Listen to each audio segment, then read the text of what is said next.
नमस्कार मित्रों। बहुत दिनों बाद मैं फिर आप लोगों के बीच अपनी बात साझा करने आ गया।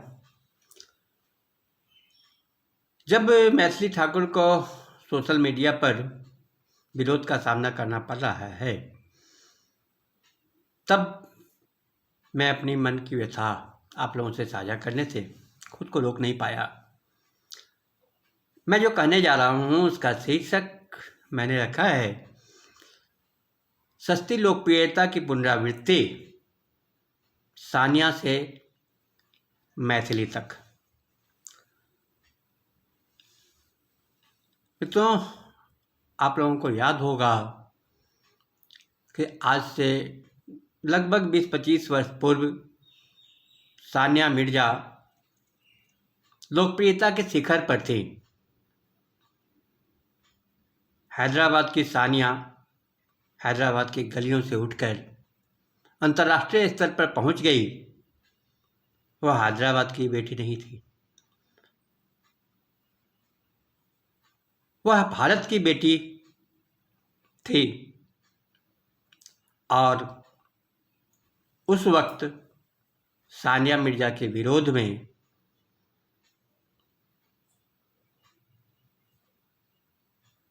अनुमानित अगर कहें तो 100 से ऊपर जनहित याचिका दायर किया गया था।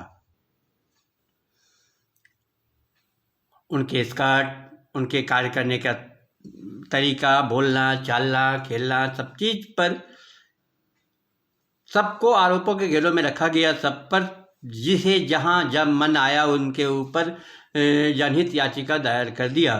उस सब की मानसिकता सिर्फ इतनी थी कि सानिया मिर्जा जो लगातार लोकप्रिय हो रही थी, उसके नाम से कहीं पेपर के एक कोना में आरोपित करने वाले लोग, आरोप लगाने वाले लोगों का नाम भी छप जाए, क्योंकि उनके ऊपर फतवा जारी करने वालों से लेकर जनहित याचिका करने वाले ये तमाम लोग, उन सब में से 99% लोगों का सानिया मिर्जा के साथ कहीं कोई दूर का भी संबंध नहीं था, न पारिवारिक तौर पर, न सामाजिक तौर पर, न खेल के दृष्टि से। बावजूद इसके उस सानिया मिर्जा जिसने 10 साल की लगातार विजेता को, मार्टिना नवरातिलेवा को फाइनल राउंड में विंबलडन कप में हरा दिया था, उस सानिया मिर्जा का, जिसने विंबलडन को जिसने टेनिस को भारत में स्थापित किया, विश्व मंच को बता दिया कि भारत भी टेनिस में बेहतर कर सकता है, देश की उस बेटी को देश के अंदर से इतना विरोध झेलना पड़ा। आज जब मैं मैथिली ठाकुर का हो रहे विरोध को देखता हूं सोशल मीडिया पर, तो न जाने क्यों मुझे 18 साल की वह सानिया मिर्जा मेरे आंखों के सामने आ जाती है, जो लगातार देश के लिए लड़ रही थी, हम सब के लिए लड़ रही थी, जीत रही थी, सम्मानित कर रही थी हमें। हम क्या कर रहे थे? हमारा समाज क्या कर रहा था? हमारा देश क्या कर रहा था? आज मैथिली ठाकुर लोक गायकी के माध्यम से मिथिलांचल को, मैथिली को, बिहार को, देश को, सबको सम्मानित की।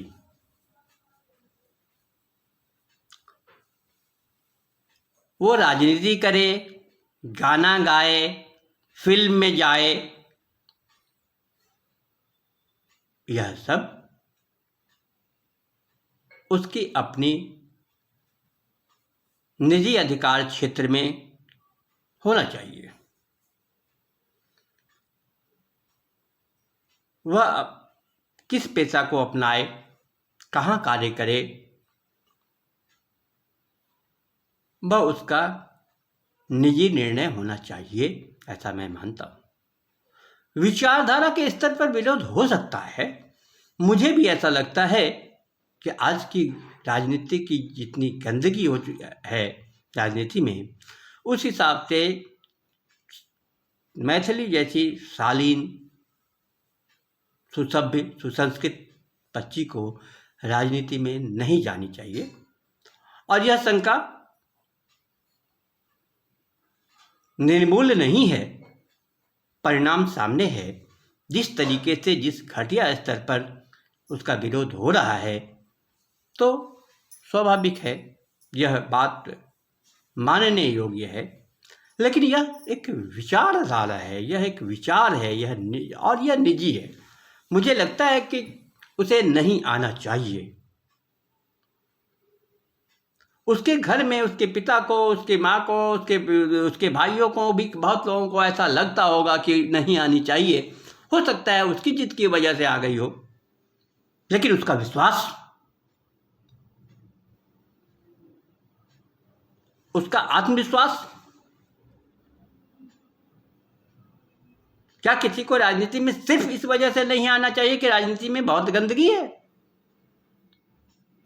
हम ये तय करने वाला कौन होते हैं कि वह उसके आत्मविश्वास हार जाएगा, कुछ करने की उसकी इच्छा शक्ति हार जाएगी? और उस बच्ची पर, जिसने बहुत प्रतिकूल अवस्था में गीतों के माध्यम से स्वयं को ही नहीं, मैथिली गीत को ऊंचाई के शिखर तक पहुंचाया, अगर एक क्षेत्र में उस छोटी सी बच्ची ने डंका बजाया, तो क्या हमें उसकी कार्य क्षमता पर भरोसा नहीं करनी चाहिए? मुझे लगता है हमें मैथिली ठाकुर के विश्वास पर विश्वास करनी चाहिए। मित्रों, जिस तरीके से, जिन तर्कों के साथ मैथिली ठाकुर के राजनीति में आने का विरोध किया गया, वह सारे तर्क बहुत आपत्तिजनक मानी जानी चाहिए। जिस तरीके से मैथिली ठाकुर के पिता के बारे में अनेक तरह की अभद्र बातें की गई, यह बातें कहीं न कहीं हमारे समाज को कलंकित करता है।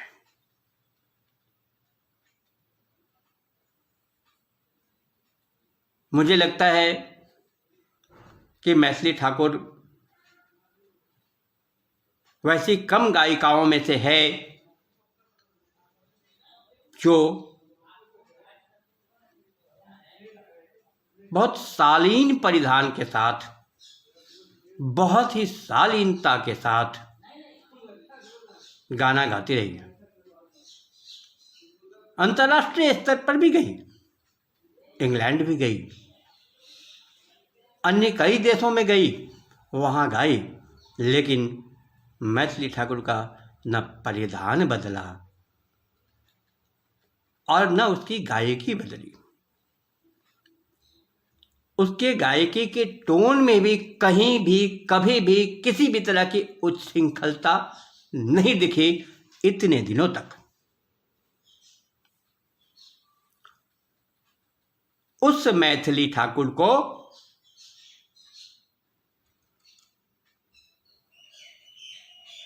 ऑर्केस्ट्रा गायकी कहा गया।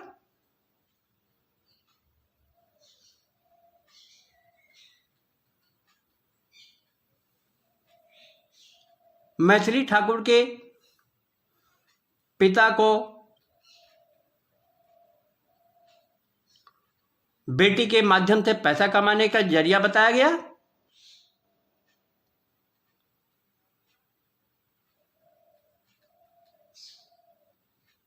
हम सब जानते हैं कि मैथिली ठाकुर अगर फिल्म में जाए, फिल्मी गाना गाए, तो अधिक पैसा कमा सकती है। हमारे बहुत सारे साहित्यकार, कवि पैसे की तंगी से जूझते हुए अंत में फिल्मों के लिए लिखने लगे। उन्होंने पैसे भी बनाया।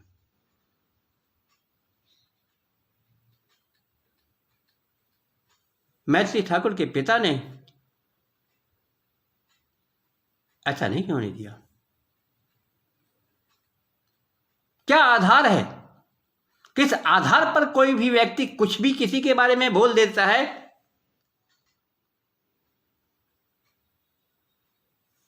आज का सोशल मीडिया गैर जिम्मेदाराना बातों का जखीरा बन गया है। यह हर तरह से निराधार है कि मैथिली ठाकुर को यह कहना कि वह ऑर्केस्ट्रा गायिका है, उसने मैथिली के लिए किया ही क्या है। एक तरफ यह कहना कि उसने मैथिली के लिए किया ही क्या है, दूसरी तरफ यह कहना कि मैथिलों ने उसे वोट कर करके वहां तक पहुंचाया। महा बेवकूफाना बात। क्या मैथिली ठाकुर को सिर्फ मिथिलांचल का वोट मिला? क्या मैथिली ठाकुर को मिथिलांचल के वोट से ही जीत हो गई उसकी? क्या मिथिलांचल के सभी लोगों का वोट उसे मिला?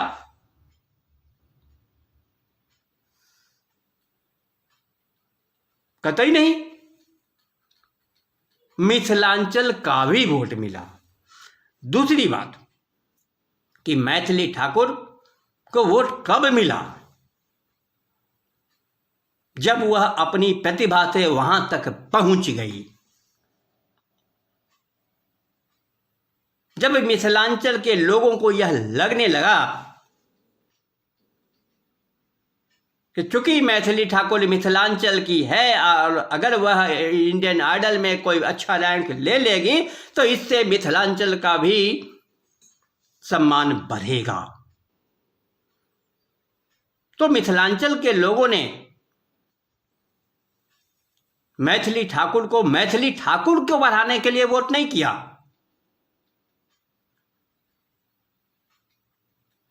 अपने लिए वोट किया।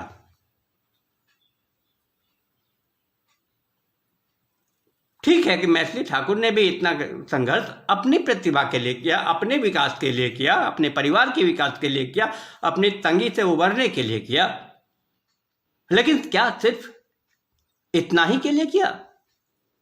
क्या वह सिर्फ पैसा बनाने के लिए काम करती रही?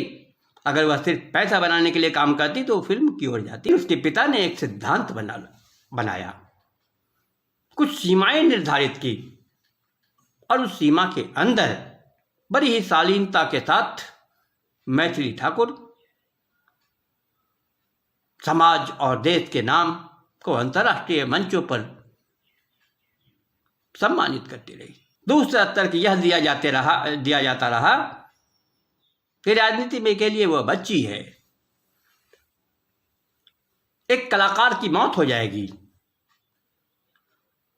ऐसे कहने वाले को याद करना चाहिए अमिताभ बच्चन राजनीति में आए, जीते भी, लेकिन राजनीति उन्हें रास नहीं आया। क्या कलाकार मर गया?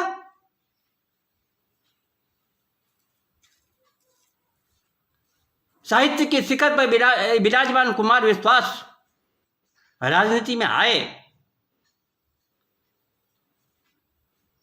बहुत दिनों तक बसे रहे, राजनीति उन्हें रास नहीं आया, जबकि वह पहला चुनाव हार गए, फिर भी वह राजनीति में बने रहे। अंततः राजनीति उन्हें रास नहीं आया। क्या कवि मर गया?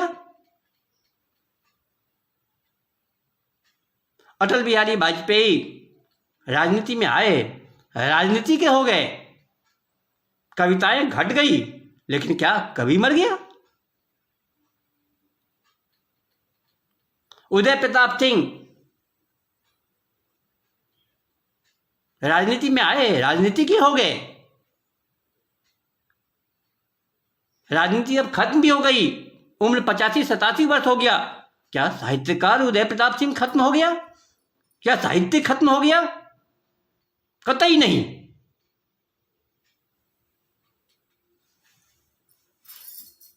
इतने सारे उदाहरण भरे पड़े हैं। किस आधार पर कहा जा सकता है कि मैथिली ठाकुर अगर राजनीति में आ जाएगी तो एक उच्च श्रेणी की कलाकार की मौत हो जाएगी? क्या ऐसे तर्क बकवास नहीं है? बेतुकी बातों से विरोध करने का जरिया नहीं है? और ऐसे विरोधों का मंशा क्या है? ऐसे विरोध करने वाले कौन लोग हैं? कैसे लोग हैं? मेरे विचार से उसमें से 99% लोग ऐसे हैं जिनका मैथिली ठाकुर से न पारिवारिक तौर पर, न सामाजिक तौर पर, न सांस्कृतिक तौर पर किसी भी तरह का संबंध है। और अगर किसी भी तरह का संबंध नहीं है तो यह विरोध का मतलब क्या है? सिर्फ एक कि मैथिली ठाकुर के नाम से सोशल मीडिया पर अपने तरफ अट्रैक्शन बढ़ाएं, अपना कुछ लाइक बढ़ाएं, कुछ व्यूज बढ़ाएं। इतनी घटिया मानसिकता? क्या हमारा समाज 20 वर्षों में भी नहीं बदला?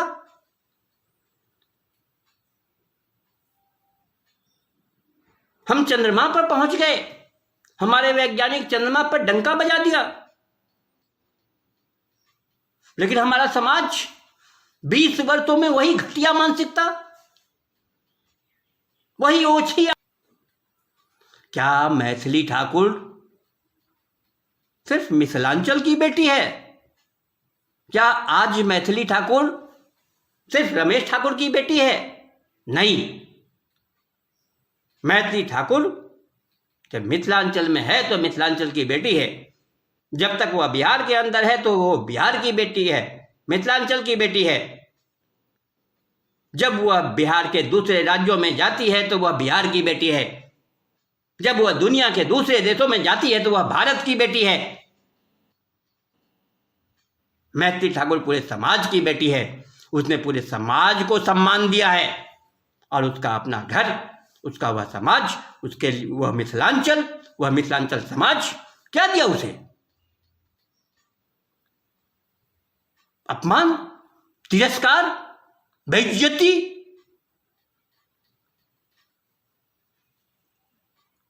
बहुत विचलित कर देने वाली स्थिति।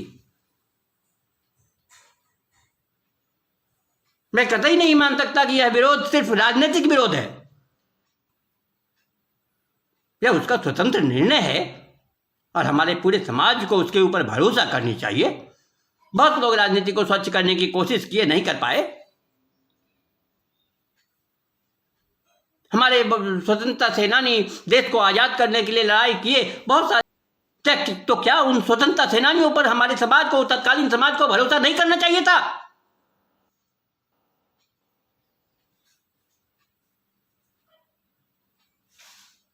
कोई भी नई बच्ची, कोई भी नया बच्चा, भगत सिंह क्या उम्र थी, चंद्रशेखर आजाद का क्या उम्र था? क्या तत्कालीन समाज अगर उन पर भरोसा नहीं करता तो क्या हम आजाद होते? अगर मैथिली ठाकुर जैसी नई प्रतिभाएं उभर कर नहीं आएंगी, देश को सुधारने की कोशिश नहीं करेंगी, राजनीति की गंदगी को स्वच्छ करने की कोशिश नहीं करेगी, कोई शुरुआत नहीं करेगा, तो क्या हम कभी उम्मीद कर सकते हैं कि राजनीति में कभी स्वच्छता आएगी? क्या हम उस पुरानी पीढ़ी से उम्मीद कर सकते हैं जिसने राजनीति को सड़ा के गला के गंधपूर्ण कर दिया है? कतई नहीं। क्या फर्क पड़ता है? हमारे अनेक स्वतंत्रता सेनानी मर गए, आज लोग जानते भी नहीं हैं किसने कब कहां नई शुरुआत की थी, आजादी की लड़ाई की, किसी को पता नहीं।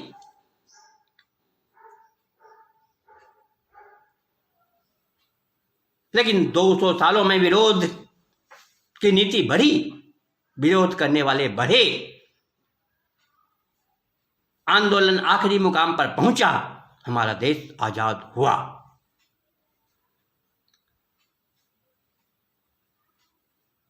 हो सकता है मैथिली ठाकुर का यह प्रयास बहुत प्रारंभिक प्रयास हो सकता है कि भारतीय राजनीति को स्वच्छ होने में बहुत वक्त लगे, लेकिन अगर किसी ने शुरू किया है तो समाज के द्वारा उसका उत्साहित करना चाहिए। और अगर हम उत्साहित नहीं कर सकते हैं तो कम से कम उसे हतोत्साहित तो नहीं करें। 2 वीडियो के माध्यम से अभी मैथिली ठाकुर और उसके कार्य का बहुत विरोध किया गया और वो 2 वीडियो वायरल। मिथिलांचल का हूं, पाग के महत्व को समझता हूं।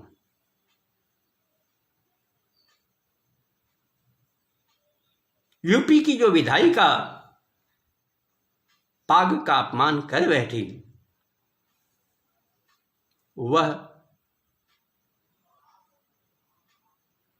मिथिलांचल का अपमान कर बैठी।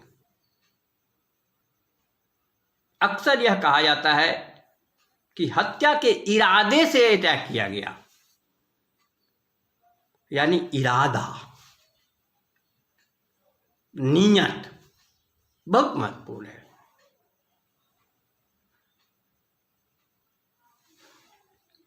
उस विधायिका की हरकत को बेवकूफी कहा जा सकता है, मूर्खता कहा जा सकता है, लेकिन मिथिलांचल का अपमान, पाग का अपमान नहीं कहा जा सकता है। उसने क्या कहा, यह क्या है?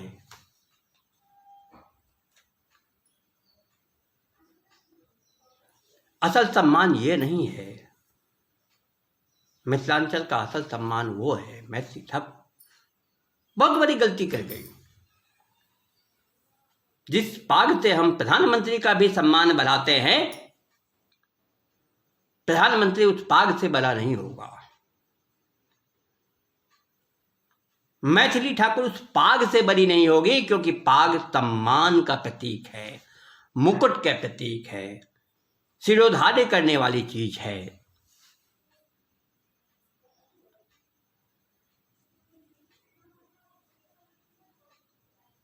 लेकिन उसने चूंकि पाग के माध्यम से मैथिली ठाकुर के बारे में बात की, इसलिए पाग का अपमान करना उसकी मंशा नहीं माना जा सकता।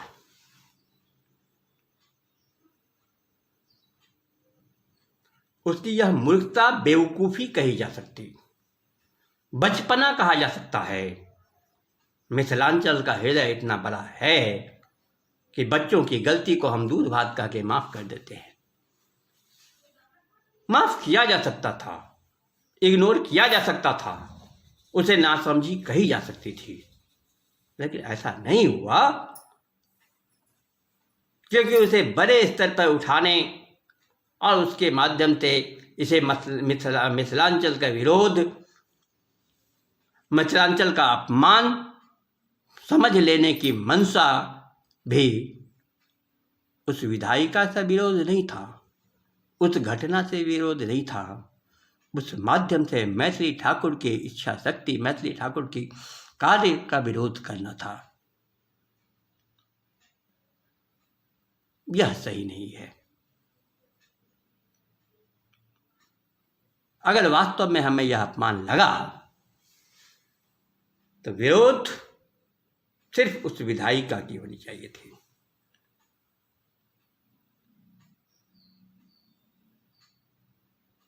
पाग का अपमान कहा जाना चाहिए था, उसे मैथिली ठाकुर से नहीं जोड़ा जाना चाहिए था। दूसरा वीडियो, मैथिली ठाकुर को अहंकारी साबित करने की कोशिश की गई। मैं फिर कहूंगा कि नीयत महत्वपूर्ण होता है, कार्य व्यवहार नहीं। वीडियो में साफ दिखाया मैथिली ठाकुर के हाथ में पाग है और पाग में मखान भरा हुआ है। मिथिलांचल में पान, मखान और पाग का बड़ा ही महत्व है, लेकिन हम मखान खाते भी हैं और पान खाते भी हैं।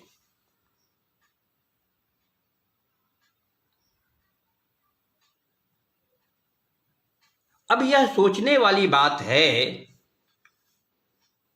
कि मखान से लबालब भरा हुआ पाग आधी खिड़की खुली हुई कार में बैठी मैथिली ठाकुर के हाथ में उस अवस्था में कैसे आ गया जब वह सामने बहुत बड़ी भीड़ से बात कर रही है? जाहिर तौर पर जिस दरवाजे वह गई है उस दरवाजे पर लोगों ने सम्मानपूर्वक एक पाग मखान उसे समर्पित किया, जो मैथिली ठाकुर के हाथ में दिख रहा है। वीडियो पहले से बन रहा होगा, उस पार्ट को काट दिया गया।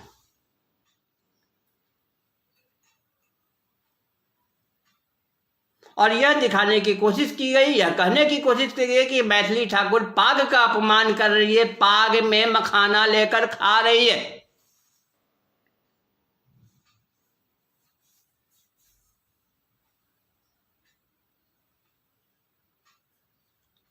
अगर उसका मुंह चल भी रहा था तो वो लेकर खाते हुए तो नहीं दिखाया गया है वीडियो में। अगर खा रही होती और पहले से वीडियो लिया जा रहा था, पहले का क्लिप्स है, वो बात कर रही है, तो खाते हुए दिखता कहीं ना कहीं। मुंह चबाया जा रहा है, छोटी बच्ची है, यंगस्टर है, च्युइंगम भी चबा सकती है, तो पूरा वीडियो दिखाया जाना चाहिए। दूसरी बात, मैथिली ठाकुर से सामने जिस दरवाजे पर वह गई थी, वहां के लोगों ने कहा, वही महिलाओं ने कहा कि आप हमारे यहां दर्शन देते रहिएगा।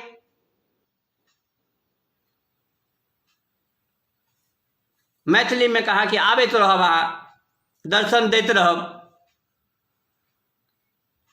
इस पर मैथिली ठाकुर ने बड़े ही विनम्रता से कहा, अरे नहीं, एकदम एक बेर की रोज दर्शन देते रहो, और हाँ हमरा लेल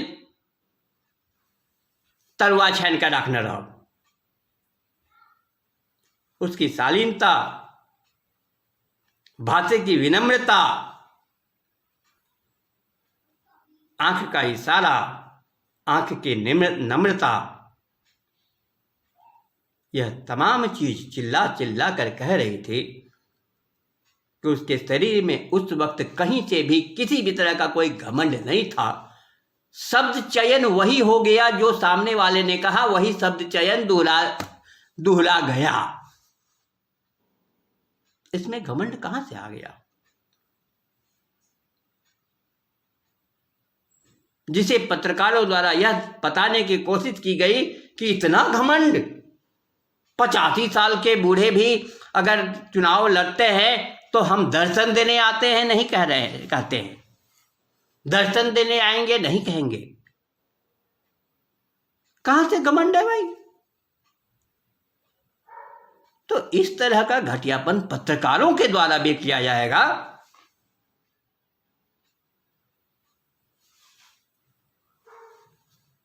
यह अविश्वसनीय। आज सिर्फ राजनीति गंदी नहीं हुई है, हमें मजबूत हृदय से यह स्वीकारना पड़ेगा कि आज हमारी पत्रकारिता भी बहुत गंदी हो गई है। राजनीति का विरोध करते करते, राजनीति में रहते रहते, राजनीति को कवर करते करते राजनीति की तरह पत्रकारिता भी गंदी हो गई है। हमें यह बहुत जिम्मेदारी पर पूर्वक स्वीकारना पड़ेगा, क्योंकि जब तक हम यह नहीं स्वीकारेंगे तब तक इसकी स्वच्छता पर काम। 2024 के चुनाव में भी, पार्लियामेंट्री इलेक्शन में, एक तरफ कहा जा रहा था 400 पार भाजपा, दूसरी तरफ कहा जा रहा था कहां से आएगा, 100 सीट भी नहीं आ सकता है। ये 400 पार, ये 100 सीट, बीच में कहीं कुछ नहीं। या तो हम इस पक्ष के या उस पक्ष के। अगर किसी ने शुरुआत किया है, अगर वह कोशिश कर रही है, तो हमें उसके आत्मविश्वास पर विश्वास करनी चाहिए।